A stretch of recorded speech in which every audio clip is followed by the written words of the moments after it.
Hello my dear students, welcome to the class. आज की class non finite के संबंध में है, जिसमें हम टॉपिक हमारा डिस्कशन का रहेगा बे इन्फिनेटिव। पहले हमें वर्ब पर आते हैं। वर्ब को हम दो पार्ट में डिवाइड कर सकते हैं, फाइनाइट और नॉन फाइनाइट। वैसे तो वर्ब के अलग अलग यूज के हिसाब से बहुत पार्ट बनते हैं, वो अलग से मैं एक वीडियो बना दूंगा वर्ब के पार्ट से संबंधित। लेकिन आज हम नॉन फाइनाइट का टॉपिक करेंगे, तो आपको वर्ब को दो पार्ट में आपने समझना है। एक वर्ब का पार्ट कौन सा, फाइनाइट वर्ब, और दूसरा कौन सा, नॉन फाइनाइट। तो वर्ब को आपने जाना, वर्ब के दो पार्ट, फाइनाइट वर्ब और non finite verb. Finite verb कौन सी, मैंने यहाँ पे लिखा हुआ चेंज, और नॉन फाइनाइट के साथ लिखा हुआ नो चेंज। इसका मतलब क्या है, ऐसी वर्ब जो सेंटेंस के पर्सन, नंबर और टेंस के अनुसार चेंज होती रहती है, उसको बोलते हैं फाइनाइट वर्ब। जो सेंटेंस के नंबर, पर्सन और टेंस के अनुसार चेंज नहीं होती, उसको नॉन फाइनाइट वर्ब कहते हैं। एग्जाम्पल से और ज़्यादा क्लियर हो पाएगा। आई वॉन्ट टू प्ले पहला एग्जाम्पल है, he wants to play, they want to play, she wanted to play. देखो इस सेंटेंस के अंदर, ये जो सेंटेंस यहाँ पे लिखे हुए, इनमें दो वर्ब हैं। पहली वर्ब देखो वांट, और दूसरी to play. Wants to play, want to play और वांटेड टू प्ले। अब जरा देखना, नंबर और पर्सन और टेंस के अनुसार कैसे चेंज होता है, या कौन सी वर्ब चेंज होती, कौन सी नहीं होती, वो हमने देखनी है। आई वांट टू प्ले, तो आई के साथ वांट लगाया हमने, ठीक है। और उसके बाद दूसरा जो वर्ड हमारा है, दूसरा जो एग्जांपल है वो ही वांट्स। यहाँ पर देखो नंबर, ठीक है, ये नंबर है हमारा। आई के अनुसार वर्ब की फर्स्ट फॉर्म लगी है। ही सिंगुलर है, और सिंगुलर नाउन के साथ क्या लगता है, वर्ब की फर्स्ट फॉर्म लगती है। लेकिन वर्ब भी कैसे लगती है, एस या एस के साथ, ठीक है। तो he wants, they want, singular noun singular verb, plural noun plural verb. मतलब नंबर चेंज हो गया, तो वर्ब के अंदर भी चेंजमेंट हुआ है। यहाँ पर वांट्स था, ही के साथ वांट्स, दे के साथ वांट। ऐसे ही यदि हम टेंस चेंज कर दें, ये प्रेजेंट है, ये पास्ट हो गया। Want present, wanted past. तो टेंस का भी चेंज हुआ है, तो वर्ब के अंदर भी चेंज हुआ है। तो सी वांटेड लिखा है, इसका मतलब टेंस से चेंज हो गया। तो ये वांट, वांट्स, वांट और वांटेड वर्ब के अंदर चेंज हुआ है। अब एक वर्ब ऐसी है जिसके अंदर कोई परिवर्तन हुआ ही नहीं, टू प्ले। यहाँ पर भी टू प्ले, टू प्ले और टू प्ले। इसका मतलब टू प्ले जो वर्ब है उसमें नंबर, पर्सन और टेंस का कोई भी असर नहीं पड़ा उस पर। तो इसका मतलब ये हमारी टू प्ले जो वर्ब है वो नॉन फाइनाइट वर्ब है, ठीक है। क्लियर हो गया कॉन्सेप्ट। ऐसी वर्ब जो चेंज हो जाए, किसके अनुसार, नंबर, पर्सन और टेंस के अनुसार, उसको कहते हैं फाइनाइट वर्ब। ऐसी वर्ब जिस पर नंबर, पर्सन और टेंस का कोई प्रभाव नहीं पड़े, वो नॉन फाइनाइट होती है। सीधी सी बात यही है। नॉन फाइनाइट वर्ब के जो पार्ट्स है एक बार डिस्कस करेंगे। देखो जरा, इन्फिनेटिव, जेरेंड और पार्टिसिपल, तीन पार्ट है। नॉन फाइनाइट के कितने पार्ट हो गए, तीन। इन्फिनेटिव, जेरेंड और पार्टिसिपल। इन्फिनेटिव के दो पार्ट है, बेयर इन्फिनेटिव और टू इन्फिनेटिव। बेयर इन्फिनेटिव का मतलब होता है base form of the verb. Verb की फर्स्ट फॉर्म जो होती है उसको बेयर इन्फिनेटिव कहते हैं। यही हमारा आज का डिस्कशन का टॉपिक है, बेयर इन्फिनेटिव, ठीक है। उसके बाद है टू इन्फिनेटिव। इन्फिनेटिव के दो पार्ट बताएं। बेयर इन्फिनेटिव, वर्ब की फर्स्ट फॉर्म वैसे के वैसे प्रयोग करना, जो रूट वर्ब होती है उसको वैसा का वैसा प्रयोग करना, बेयर इन्फिनेटिव होता है। लेकिन उसके साथ टू का प्रयोग हो जाए तो टू इन्फिनेटिव बन जाता है। टू प्लस वर्ब की first form to infinitive. Bare का मीनिंग होता है के बिना या विदाउट, मतलब बिना टू के जिस भी वर्ब का प्रयोग हम करते हैं वो कहलाती है बेयर इन्फिनेटिव। टू के साथ वर्ब का प्रयोग होता है तो वो टू इन्फिनेटिव कहलाते हैं। इस देखो इसके नाम से ही क्लियर हो जाता है, टू इन्फिनेटिव। टू लग गया वर्ब से पहले, तो टू इन्फिनेटिव नहीं लगा तो बेयर का मीनिंग खाली या विदाउट, इसका मतलब बिना टू के, तो बेयर इन्फिनेटिव हो गया। जेरेंड, जेरेंड का मतलब होता है वर्ब की फर्स्ट फॉर्म के साथ आईएनजी का प्रयोग करना, जेरेंड होता है। ये नाउन का काम करता है सेंटेंस में। ये सारी बातें हम डिस्कस करेंगे बारी बारी से, लेकिन फिलहाल हम इसका थोड़ा सा बेस जो है ना वो सीख लेते हैं। पार्टिसिपल, पार्टिसिपल के तीन पार्ट है, present participle, past participle, perfect participle. Present participle का मतलब वर्ब की फर्स्ट फॉर्म के साथ आएंगे। आप कहेंगे यहाँ भी वर्ब की फर्स्ट फॉर्म के साथ आएंगे, जेरेंड के अंदर भी, और प्रेजेंट पार्टिसिपल के अंदर भी वर्ब की फर्स्ट फॉर्म प्लस आएंगे। तो दोनों में अंतर क्या है, अंतर आप अभी तो आप इतना ही समझ ले, अंतर यही है, जेरेंड नाउन का काम करता है और ये एडजेक्टिव का काम करता है। बाकी सारी बातें हम नेक्स्ट क्लास में करेंगे। पास्ट पार्टिसिपल वर्ब की थर्ड फॉर्म, ठीक है, और perfect participle having plus verb की थर्ड फॉर्म। ये सारी की सारी बातें हम आने वाले वीडियोस में हम करेंगे, लेकिन आज हमारा सारा ध्यान कहाँ होना चाहिए, बे इन्फिनेटिव की कॉन्सेप्ट के ऊपर। कॉन्सेप्ट नंबर 1 समझो, डू, डज और डिड के बाद बेयर इन्फिनेटिव का प्रयोग करते हैं। डू, डज और डिड के बाद केवल बेयर इन्फिनेटिव लगता है। बेयर इन्फिनेटिव का मतलब यहां मैंने ब्रैकेट में लिखा हुआ वर्ब की first form. I do not tell a lie, do आया, डू के बाद हमने लगाई वर्ब टेल, ऐसे ब्रैकेट में लिखी हुई मिलेगी। यदि फिल इन द ब्लैंक के रूप में आएगी तो ऐसे लिखेगी, ऐसे लिखी हुई मिलेगी। तो हमने पता लगाना है कि इसको किस रूप में प्रयोग करें। भाई इसके साथ हम टू लगाएं या इसके साथ आईएनजी लगाएं या पार्टिसिपल के रूप में इसको यूज करेंगे, वो कब हम जान पाएंगे इन अंतर को, ये कॉन्सेप्ट समझने के बाद। क्योंकि एक एक का कॉन्सेप्ट हम जानेंगे तो अंतर को भी हम जान पाएंगे। तो बे इन्फिनेटिव का सबसे पहला कॉन्सेप्ट यही है, डू, डज और डिड के बाद केवल वर्ब की फर्स्ट फॉर्म बढ़ते हैं। मतलब जो बेस फॉर्म होता वर्ब है वही वैसे के वैसे हमने लगानी है। She does not play football, तो डज आया है, डज के बाद बे इन्फिनेटिव। Concept number 2, models. देखो मॉडल्स में थोड़े कॉन्सेप्ट है ना, हमें समझने पड़ेंगे। क्यों समझने पड़ेंगे, क्योंकि इसके अंदर ना थोड़ी सी फ्रैक्शन है। फ्रैक्शन का मतलब कि या तो सिंपल लिखा हुआ है डू, डज, डिड के बाद उसकी फर्स्ट फॉर्म, लेकिन मॉडल के अंदर कुछ मॉडल के साथ तो भाई बे इन्फिनेटिव लगता है, कुछ के साथ टू इन्फिनेटिव लगता है। तो कहाँ क्या लगता है वो हमने जरा थोड़ा समझना पड़ेगा। Shall, should, will, would, can, could, may, might और मस्ट, इन सभी मॉडल के बाद केवल बे इन्फिनेटिव लगता है। आई शैल हेल्प यू, देखो आई के साथ हमने क्या लगाया, शैल, आई शैल हेल्प यू।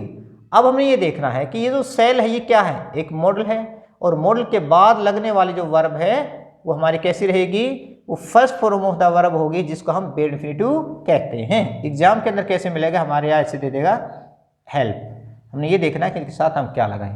जैसे हम यहाँ पर समझना चाहें तो यहाँ पर फिल इन द ब्लैंक के रूप में हम समझें और यहाँ पर वर्ब लिखिए टेल, ठीक है। ही वुड नॉट, अब हम पता लग गया सेल के बाद, वुड के बाद, शुड के बाद, कुड के बाद, मे के बाद, माइट के बाद बे इन्फिनेटिव भरा जाता है। इसका मतलब हमने वर्ब कैसी बने यहाँ पर, बिना किसी चेंजमेंट के वैसे के वैसे ही लिखनी है। कॉन्सेप्ट नंबर 3, नीड और डेयर, ये भी मॉडल है। नीड और डेयर का प्रयोग हेल्पिंग वर्ब के रूप में हुआ है तो इनके बाद बे इन्फिनेटिव लगेगा, समझना है। देखो ये भी हेल्पिंग वर्ब है। नीड और डेयर का प्रयोग जब अपने वास्तविक रूप में, मॉडल्स होते हैं ना वो एक हेल्पिंग वर्ब होते हैं, इनको मॉडल एक्सुअली बोलते हैं, और सेंटेंस के अंदर ये हेल्पिंग वर्ब बनने का काम करते हैं। तो नीड और डेयर जब हेल्पिंग वर्ब बनेंगे तो इनके बाद बे इन्फिनेटिव का ही प्रयोग होगा। लेकिन नोट दिया हुआ है, इसका मतलब लेकिन हमें समझना क्या है, नीड और डेयर का प्रयोग जब मेन वर्ब के रूप में होगा तो इनके बाद टू इन्फिनेटिव लगेगा। देखो ये जो है ना, ये मॉडल जो है ये मेन वर्ब के रूप में प्रयोग नहीं किए जाते, लेकिन नीड और डेयर का प्रयोग मेन वर्ब के रूप में भी हो सकता है। जब ये हेल्पिंग वर्ब के रूप में होंगे तो इनके बाद बे इन्फिनेटिव, जब ये मेन वर्ब के रूप में होंगे तो इनके बाद टू इन्फिनेटिव। एग्जाम्पल समझो, आई नीड नॉट या आई नीडेंट, ठीक है, टेल ए लाई। देखिए अब एक बात और समझनी है आपने, जब ये हेल्पिंग वर्ब के रूप में होगा तो सेंटेंस में हमारा सेंटेंस कैसा होगा, या तो नेगेटिव होगा या इंटरोगेटिव होगा, नेगेटिव या interrogative. I need don't, I needn't कह लो या नीड नॉट कह लो, इसका मतलब सेंटेंस कैसा है, नेगेटिव है। अब सेंटेंस नेगेटिव है मतलब नीड नॉट या डेयर नॉट है, सेंटेंस नेगेटिव होगा, तो नेगेटिव के बाद वर्ब की फर्स्ट फॉर्म बढ़ने हैं, मतलब बे इन्फिनेटिव का ही प्रयोग हमने करना है। आई नीडंट या I need not tell a lie, tell वैसी की वैसी। और देखो he dare not speak against me, अब डेयर के बाद नोट आया है, सेंटेंस हमारा कैसा है, नेगेटिव। यदि हम इसको इंटरोगेटिव में बनाएं तो कैसे होगा, जैसे इसी सेंटेंस में कोई हम चेंज करें, कैसे करें, आई नीडंट टेल ए लाई, तो यहाँ पर अगर हम इसका इंटरोगेटिव बनाए तो क्या करेंगे हम, नीड आई टेल ए लाई। तो अभी भी कोई परिवर्तन नहीं होगा, क्योंकि सेंटेंस हमारा कैसा होना चाहिए, या तो नेगेटिव होना चाहिए या इंटरोगेटिव होना चाहिए। सेंटेंस नेगेटिव या इंटरोगेटिव है और नीड और डेयर का प्रयोग हुआ, तो यहाँ पर जो वर्ब लगेगी इनके बाद वो वैसी की वैसी लगेगी, मतलब first form of the verb लगेगी, ठीक है। लेकिन यदि सेंटेंस यहाँ पर कह रखा है, यदि सेंटेंस कैसा है, मतलब ये जो हमारी दो वर्ब है नीड और डेयर मेन वर्ब के रूप में प्रयोग किए गए हैं तो इनके बाद टू लगेगा। कैसे, एग्जांपल देखो जरा, ही डेयर्स नॉट, यहां पर फिर तो नेगेटिव बन जाएगा हमारा सेंटेंस। हम इसको क्या बनाना है, सिंपल सेंटेंस होना चाहिए, ठीक है। ही डेयर्स टू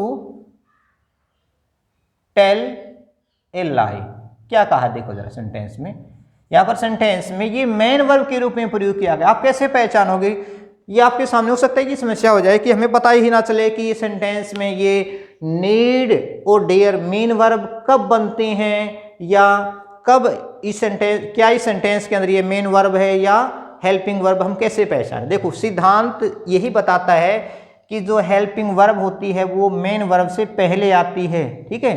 अब जरा सेंटेंस में देखें जरा, ये टेल क्या है, मेन वर्ब। यदि हम पूरे सेंटेंस पर नजर डालें तो टेल कैसी वर्ब होगी, मेन वर्ब, और मेन वर्ब से जो पहले वर्ब आती है ना वो हेल्पिंग वर्ब होती है। तो नीड यहाँ पर क्या है, हेल्पिंग वर्ब है। अब इस सेंटेंस को देखें जरा, डेयर, डेयर से पहले या नीड से पहले कोई दूसरी वर्ब आई है, नहीं आई। इसका मतलब ये यहाँ पर क्या है, ये मेन वर्ब है। क्लियर हो गया। अब नीड या डेयर से पहले यदि कोई वर्ब आती है तो ये क्या बनेगी, हेल्पिंग वर्ब। यदि नीड और डेयर से पहले कोई वर्ब आती ही नहीं तो ये बनेगी मेन वर्ब। और मेन वर्ब जैसे ही नीड और डेयर होंगे तो इनके बाद टू इन्फिनिटिव का प्रयोग होगा, टू टेल, ठीक है। अब बात क्लियर हो गई होगी। चलो और आगे बढ़े। नोट एक और है, नीड और डेयर जैसे मॉडल ऐसे ही ought to और यूज टू भी मॉडल है। ought to और यूज टू के बाद भी बेयर इन्फिनिटिव का ही प्रयोग होता है।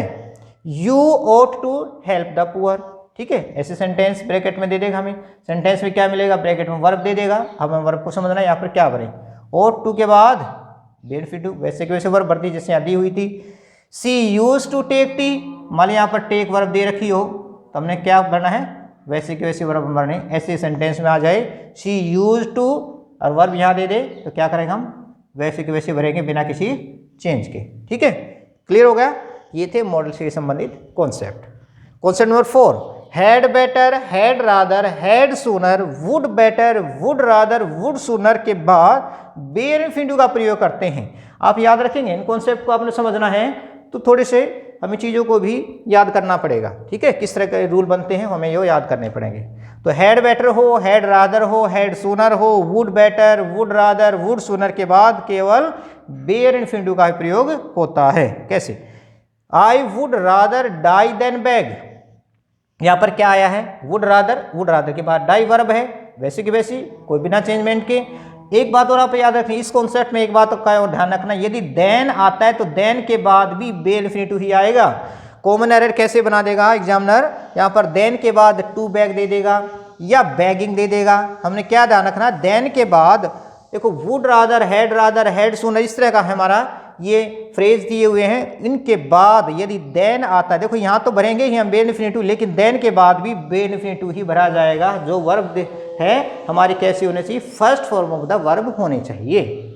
Concept number 5, let, make, bid, help, feel, see, hear, watch, notice, observe, ये कुछ वर्ब है, आपने याद करेंगे इन वर्बों को। कौन कौन सी, let, make, bid, help, feel, see, hear, watch, notice, observe. अब 2-4 बार पढ़ोगे तो याद हो जाएंगे, ज़्यादा मुश्किल नहीं है। इन वर्बों का प्रयोग यदि एक्टिव वॉइस के रूप में हुआ है तो इनके बाद बेयर इन्फिनिटिव का प्रयोग होगा, लेकिन पैसिव वॉइस में है तो इनके बाद टू इन्फिनिटिव लगेगा। समझना है भी हमें कॉन्सेप्ट को, कैसे समझेंगे। ये जो वर्ब दी गई है इनका प्रयोग यदि एक्टिव वॉइस में हुआ है तो हम इनके बाद लगाएंगे बेयर इन्फिनिटिव। यदि इन वर्ब का प्रयोग पैसिव वॉइस के रूप में हुआ तो इनके बाद लगेगा टू इन्फिनिटिव। अब आपको सर हमें कैसे पता चलेगा कि सेंटेंस के अंदर ये एक्टिव वॉइस में प्रयोग की गई है या पैसिव वॉइस में। देखिए पैसिव वॉइस के अंदर क्या होता है, वर्ब जो दी होती है ना, थर्ड फॉर्म ऑफ वर्ब का प्रयोग किया जाता है, वर्ब की थर्ड फॉर्म का प्रयोग किया जाता है पैसिव वॉइस के अंदर, लेकिन उस थर्ड फॉर्म से पहले बी का रूप जरूर मिलेगा।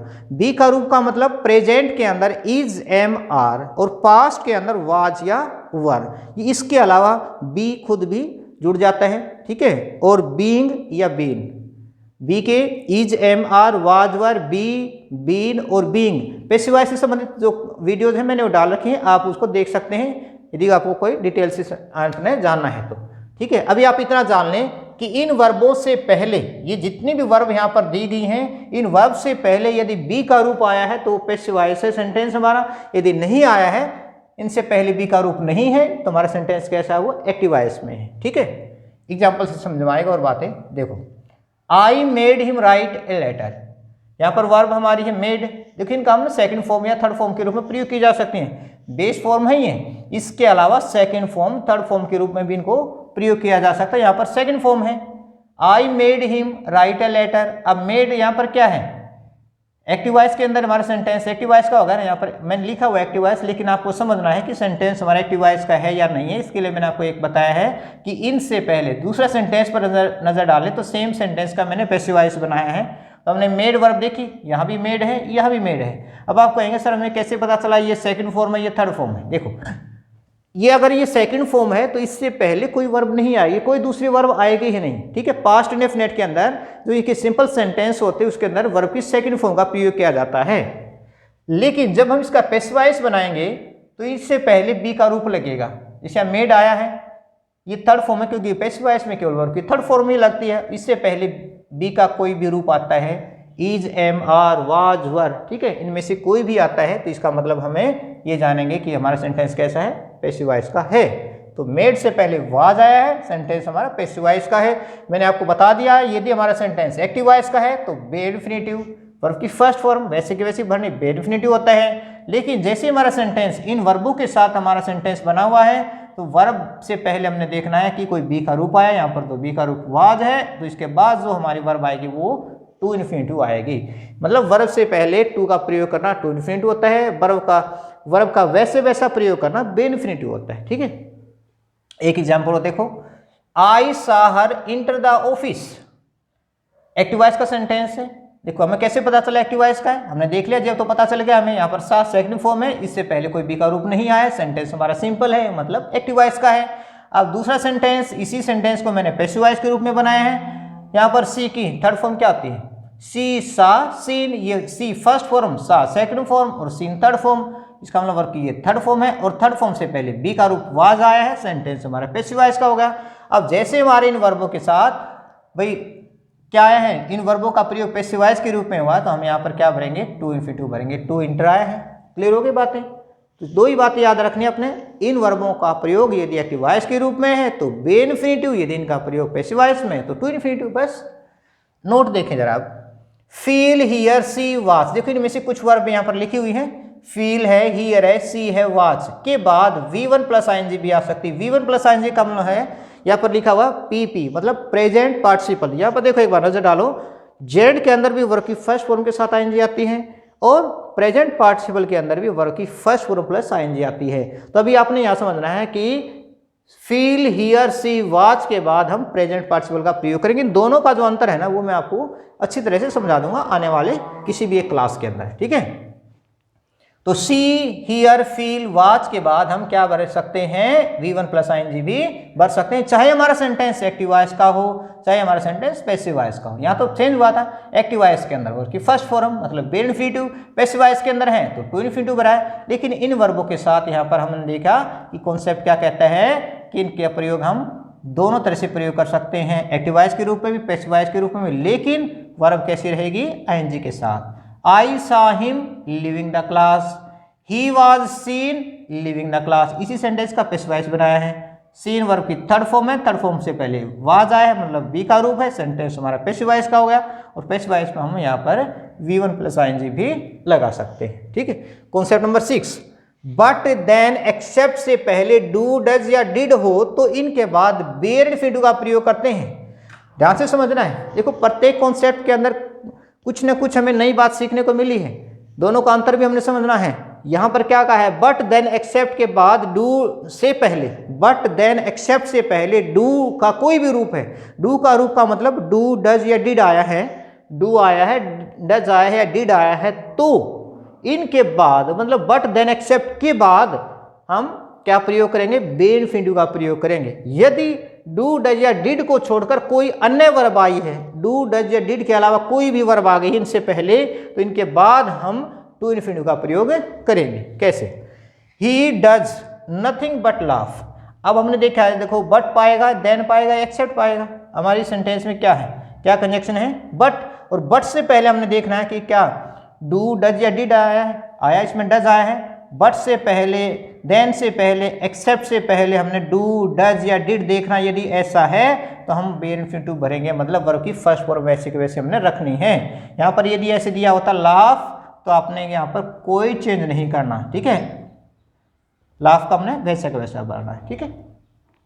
ही wants nothing except to sleep. अब जरा देखें, एक्सेप्ट आया है, हमने यहाँ पर इसमें देखो बट देन एक्सेप्ट से पहले एक बार वर्ब जरूर देखेंगे, डू, डज या डिड जरूर देखेंगे। यहाँ पर तो वांट्स आया है, इसका मतलब डू, डज, डिड के अलावा कोई भी दूसरी वर्ब आ जाती है तो हम क्या करेंगे, इनके बाद टू इन्फिनिटिव का प्रयोग करेंगे, टू स्लीप, ठीक है। क्लियर हो गया कॉन्सेप्ट।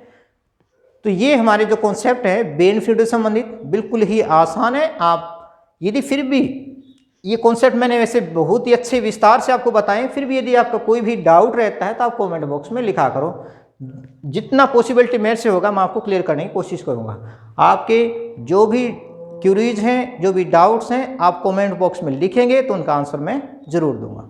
धन्यवाद वीडियो देखने के लिए।